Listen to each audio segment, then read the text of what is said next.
Ladies and gentlemen, welcome to the Dugout Podcast. My name is Adetola Oluwase Roberts. And before we go ahead, just make sure you hit the like, share, and subscribe button.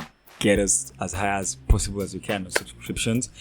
And yes, it's been a very, very lovely weekend in sports in Nigeria, especially. It's been a wild weekend.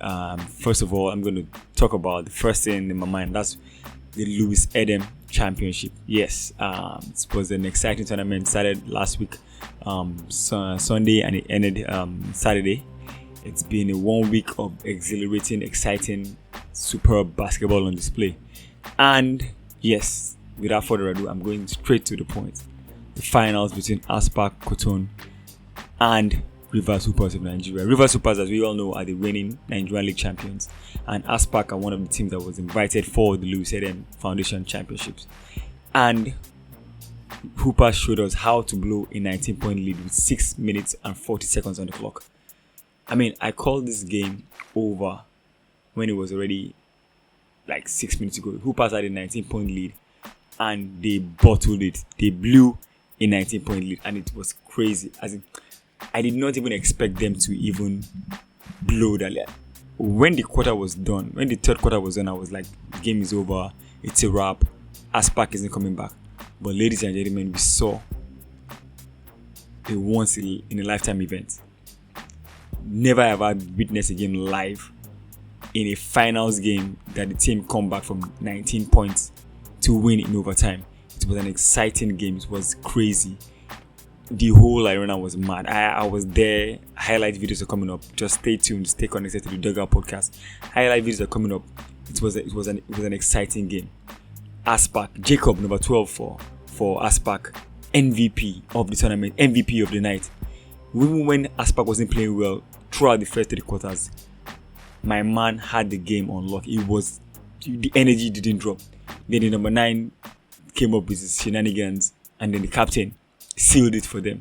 It was an exciting game. It was a one in a lifetime experience. I don't think I'm going to ever experience something like that live again in a finals game.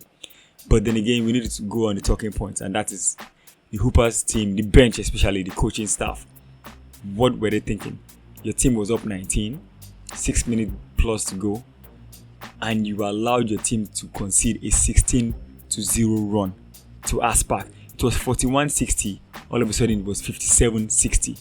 No timeouts, no substitutions. I mean, Tilo was on the bench, Abel was on the bench, and it still went on with the same 5 that was giving up this bucket all through the fourth quarter. And by the time he tried to make changes, it was already too late. I mean, it's crazy. It's crazy. I was there, I watched it live. I still can't believe it. I'm still getting goosebumps. I even dreamt about it overnight. So it was a crazy event. Nobody expected it. And trust my Nigerian crowd, this is one thing they do, and they do very well.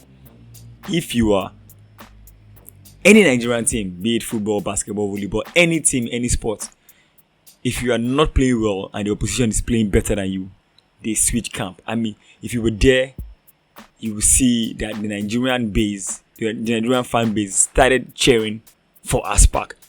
One of my guys in the group chat said that the Nigerians that were there on the night committed treason, rooting for the opposition team. Which, I mean, it was funny, but I mean, it was true. But then that's one thing about Nigerians. We root for the guy that's doing it. And Aspac did it. They brought it up in the fourth quarter. You need to watch the clips. There was no... If you're watching it live, I'm sure you know what I'm talking about. It was crazy. Aspac they were able to overturn a 19-point deficit with less than 7 minutes to go in the fourth quarter of that game, and it was mad. As in, there was nothing else to say, but it was an exciting game. It was the best way to lose. It was the best way to win, rather, and the worst way to lose. I mean, I saw Abel after the game. Michael Daramola was broken. I mean, what's his name? Johnson, and he did his best. He had some heroics later in the game, but when the momentum just shifts, you know that the momentum has shifted. There was nothing else anybody could do for Hoopers to win that game. The moment that the game was tied up in the fourth quarter, there was a particular play, Jacob, when it was 6 points to go with 18 seconds to go. The Aspac team made it an NBA play. Allowed the ball to roll on the floor before it starts to count. Picked the ball, one or two shimmies, three, and then they played the stingy defense, forced the turnover, and then Aspac number 9. I mean, Jacob went for the 3 to win the game. He got blocked, but luckily for them, Aspac number 9 picked the ball in the corner and he threw up a Hail Mary and the ball went in. Tie game, overtime. And then overtime went back and forth. Then Aspac was able to outlast Hoopers. I mean, well, like I said, it's not a professional tournament, so that's one thing. But it was the worst way to lose a game. And I hope Hoopers learn from it. They grow from it. And they gain as much experience as they can from it.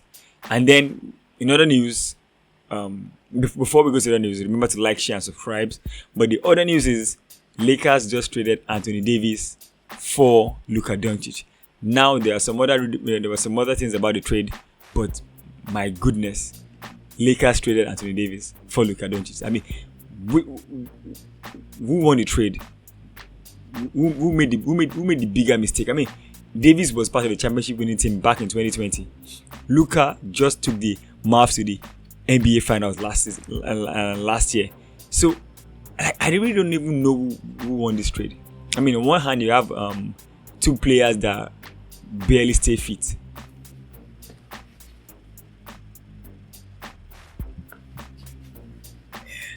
Excuse me. So on one hand, you have two players that barely stay fit, but very good players, arguably top 5, top 10 players in the league right now. Luka is arguably top 3 player in the league right now. But then Mavs is the best player on the Mavs, without a doubt. And then Mavs trade him for the second best player on the Lakers. That's Anthony Davis, in my opinion anyway. I don't really know who has won this trade. We need to let it play out. Let the remainder of the season play out. Lakers are pushing for they're in the playoff contention speed right now. Mavs are trying to get into the playoff. They're in the playing right now. So I don't understand the dynamic. This trade actually shocked the whole NBA atmosphere. Everybody was surprised. The players were surprised. The coaches were surprised. Analysts, journalists, pundits, everybody was shocked. It was like nobody saw it coming. Let me just say that. It was like that punch that punch you don't see coming and knocks you out. But let me know in the comment section who you think won the trade between Lakers and Mavericks, trading Anthony Davis for. Maverick. Exactly right now, I don't even know who traded for who. But the thing is that Mavericks get Anthony Davis and the Lakers get Luka Doncic. So let me know in the comment section who you think won that trade, in your opinion.